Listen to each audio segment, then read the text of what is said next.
ఆ పాత గొడవలు అవేమీ లేవుగా, విడాకులు అవసరం లేదుగా. తీసుకోక తప్పటం లేదు. ఏమిటమ్మా, ఏమిటం అనేది? 6 నెలలు గడువు ఇచ్చాం. మిమ్మల్ని మీరేం అర్థం చేసుకున్నారు? ఏ నిర్ణయానికి వచ్చారు? ముందుగా నీ నిర్ణయం చెప్పు.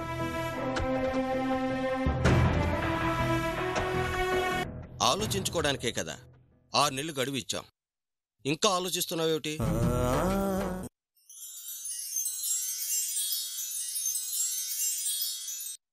కోర్టు సమయాన్ని వృధా చేస్తున్నావు.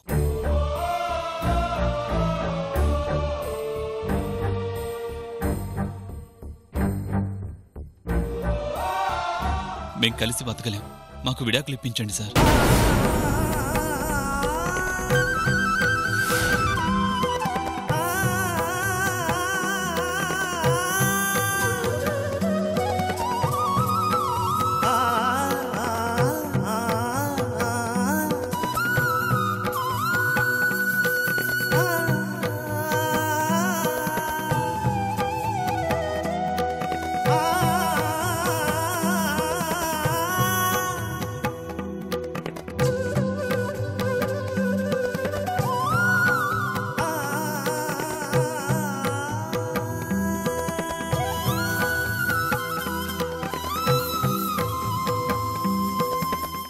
ఏమ్మా, నీ నిర్ణయం ఏంటి?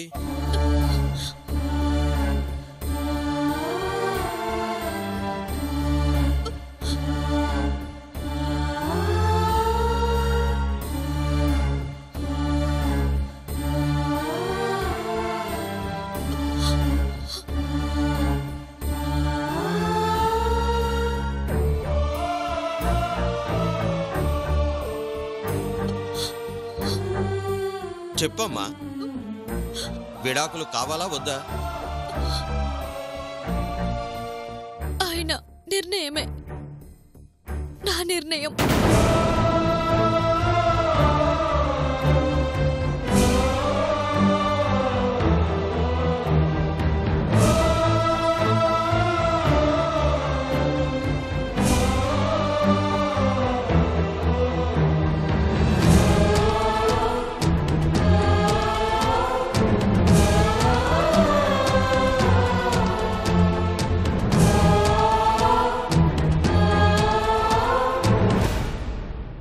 శత్రువుల్ని కూడా స్నేహితుల్ని చేసేది కాలం. అలాంటిది 6 నెలల సుదీర్ఘకాలం మీ నిర్ణయాల్ని మార్చలేకపోయింది అంటే ఇక మీరు కలిసి ఉండడం అసంభవం. అందుకే కోర్టు మీకు విడాకులు మంజూరు చేయడమైనది.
మొత్తానికి అన్నమాట ప్రకారం సత్యని వదిలేశావు.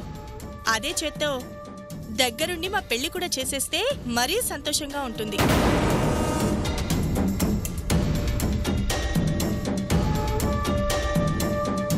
తీర్పు ఇంత త్వరగా వస్తుందని తెలుసుంటే ముహూర్తం ఇంకొంచెం ముందే పెట్టించేదాన్ని. సరేలే, ఈ అక్క నీకు అన్యాయం చేయదన్నమాట ఎలా నిలబెట్టుకున్నావో అలాగే దగ్గరుండి మా పెళ్లి జరిపించి ఆ మాట నిలబెట్టుకో. ముహూర్తానికి ఇంకా ఎలాగో టైం ఉంది కాబట్టి వెళ్ళి రెడీ అయ్యి వస్తాను. నువ్వు నేరుగా మండపం దగ్గరకు వచ్చేసాయి.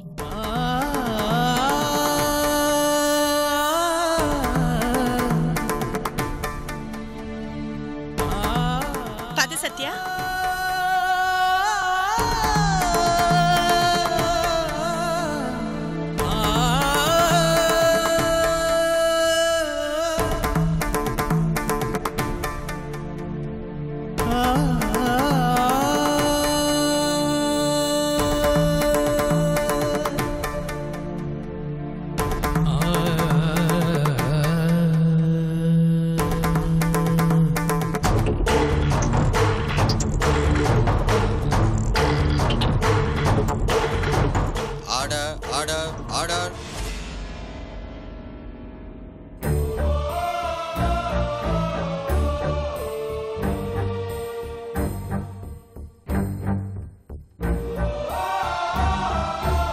చెప్పమ్మా, ఈ 6 నెలల కాలంలో మీరు ఏం నిర్ణయం తీసుకున్నారు?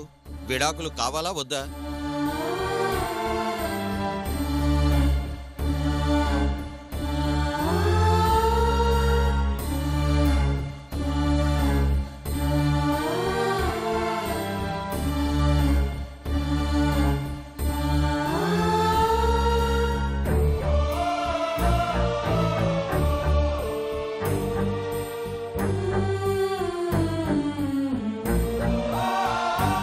చెప్పమ్మా.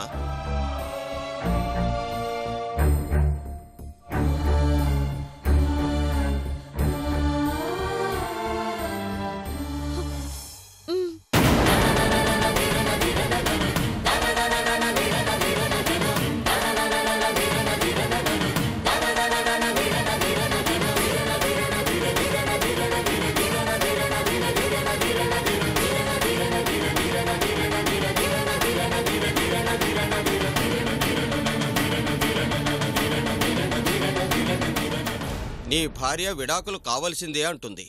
మరి నువ్వేమంటా?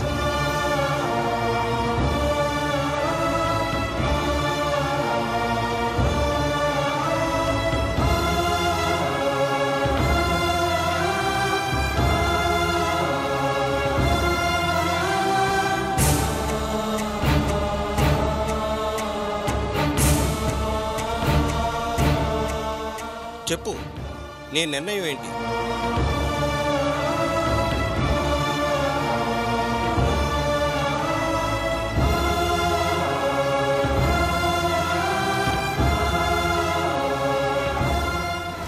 నాకు విడాకులొద్దు సార్.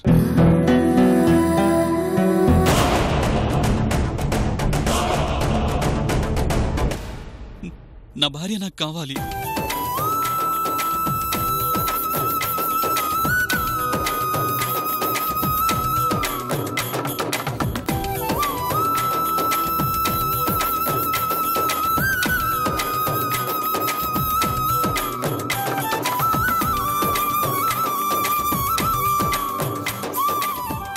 ఇప్పటికే నా భార్యని నేను చాలా బాధ పెట్టాను సార్.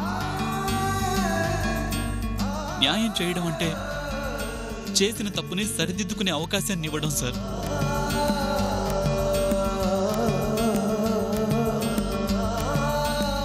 నా తప్పుని సరిదిద్దుకునే అవకాశం నాకు ఇవ్వండి సార్.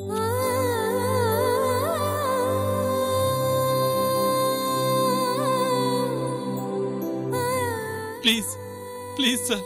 Sir please sir.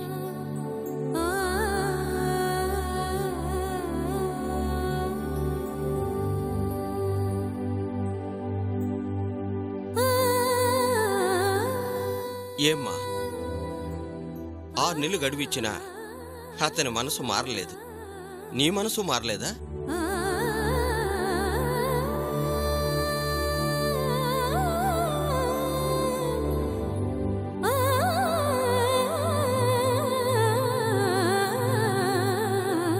నీకింకా విడాకులు తీసుకోవాలనిపిస్తుందా? వద్దు, నాకు విడాకులొద్దు.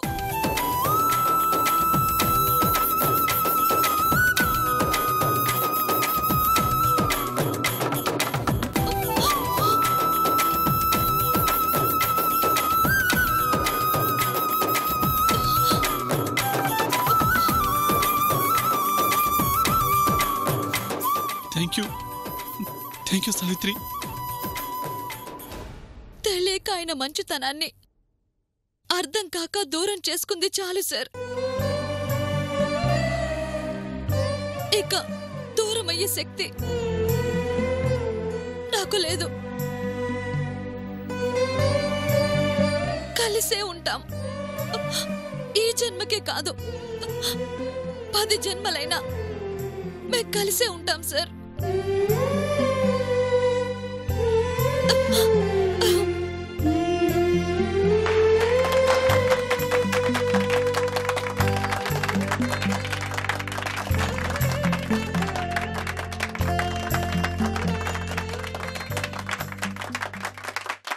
Order order order.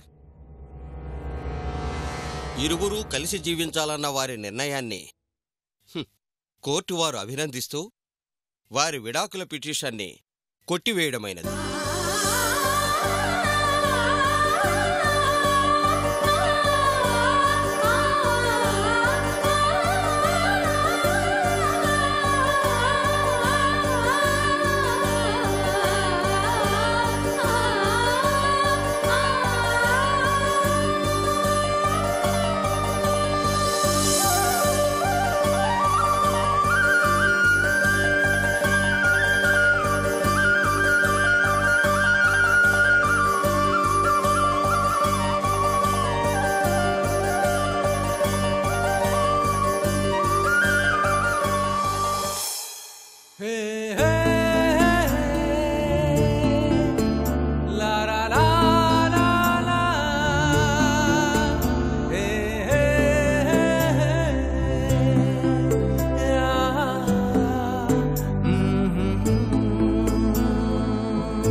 విడాకులు తీసుకుని వెళ్ళిపోతాను అని సావిత్రి, నాదే ఉంది, అంతా నీ ఇష్టం, ఎప్పుడు ఎక్కడ తాళి కట్టమంటే అక్కడ తాళి కడతాను అని నువ్వు మాటలు చెప్పి నన్ను మోసం చేస్తారా?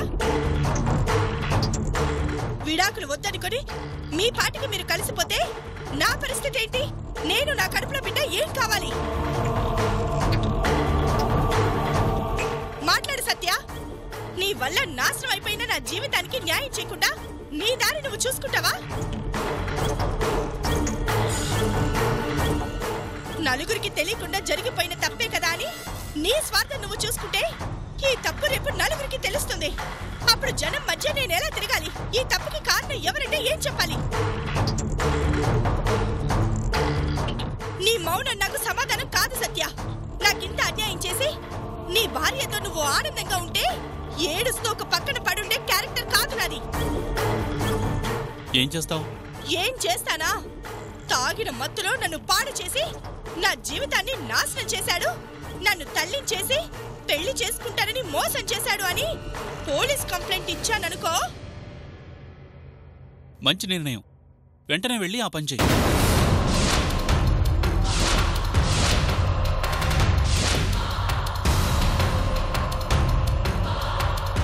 తమాషా కాదు సత్య, నేను నిజంగానే కంప్లైంట్ చేస్తాను. చేయమంటున్నానుగా, వెళ్ళి కంప్లైంట్ ఇవ్వు. నిజం ఏంటనేది వాళ్లే తేలుస్తారు.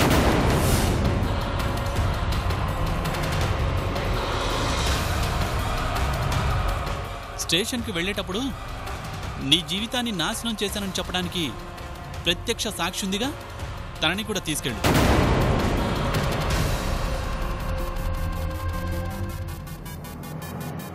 బాబు,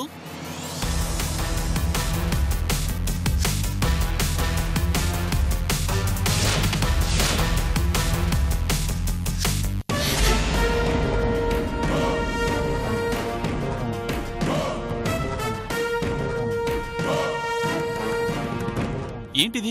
నిజం. ఒక అబద్ధాన్ని నిజమని నమ్మి అటు సావిత్రి ఇటు నువ్వు ఎంత నరకం అనిపిస్తున్నారో నాకు తెలుసు తమ్ముడు. ఆ అబద్ధాన్ని అబద్ధం అని చెప్పగల నిజమేది. ఏయ్, ఆ రోజు గెస్ట్ హౌస్ లో ఏం జరిగిందో చెప్పు. అయ్యా అది తల తీసేస్తా. బాబు, అసలేం జరిగిద్దంటే మీరు తాగి పడుకున్నాక ఇప్పుడేం జరిగిందని? మీ శోభనం జరిగిపోయిందిగా.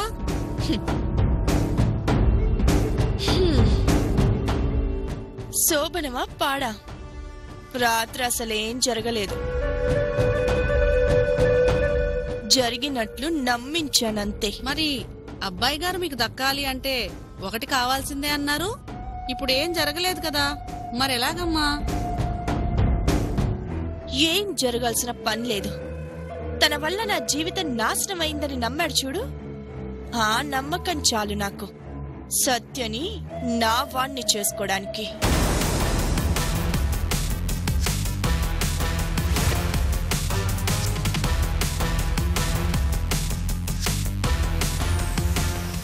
ఆడదంటే ఖచ్చితంగా నీలా ఉండకూడదు. ఇదిగో ఇలా ఉండాలి.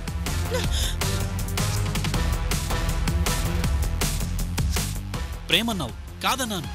స్నేహం అన్నావు, నమ్మాను. ఒక మనిషి జీవితంలో మోసం చేయనిది స్నేహం. దాని పేరు చెప్పి నన్ను మోసం చేశావు కదే.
ఇంతకీ మీరెవరండి?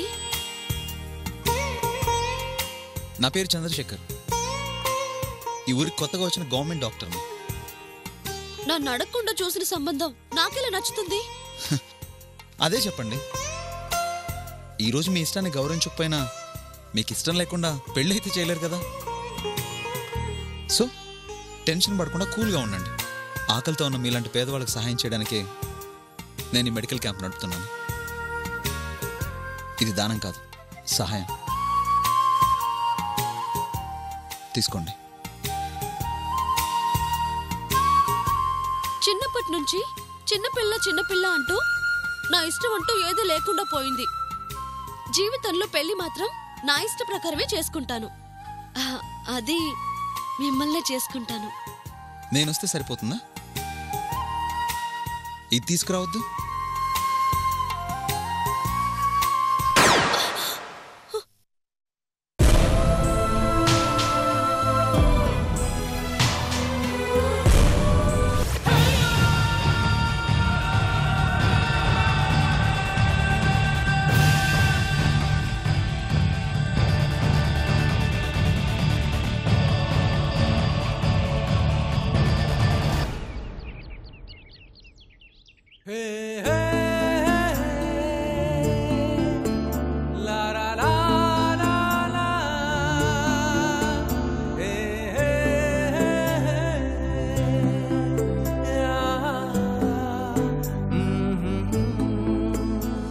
అరే వచ్చేసారా?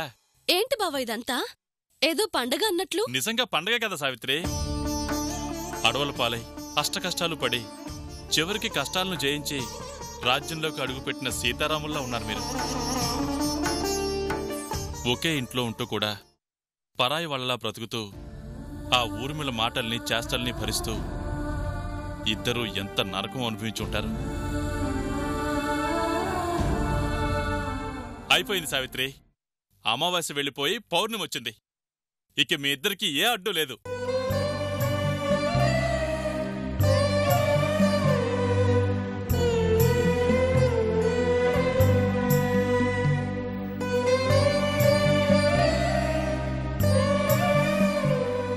ఏంటి సావిత్రి ఇది? నువ్వు రాకపోతే, నువ్వు లేకపోతే ఈ ఆనందం నాకెక్కడిది బావా? మాట వరుసకు కూడా నేనెప్పుడూ నిన్ను గౌరవించలేదు. అయినా నీ మరదలి కోసం ఇంత చేశావు. చేజారిపోయిన నా జీవితాన్ని నాకు తిరిగిచ్చావు. పసిబిడ్డ గుండెల మీద తంతే బాధే సావిత్రి, ముచ్చటేస్తుంది. ఈ చేతులతో ఎత్తుకుని తిరిగిన వాణ్ణి నీ సంతోషం చూడగలను కానీ నీ బాధను చూడలేను. ఏమిచ్చి నీ రుణం తీర్చుకోగలను బావా? అయిన వాళ్ల మధ్య బంధాలుంటాయి గాని రుణాలుండవు సావిత్రి. అయినా నేనెవరి కోసం చేశాను? నా మరదల కోసమేగా.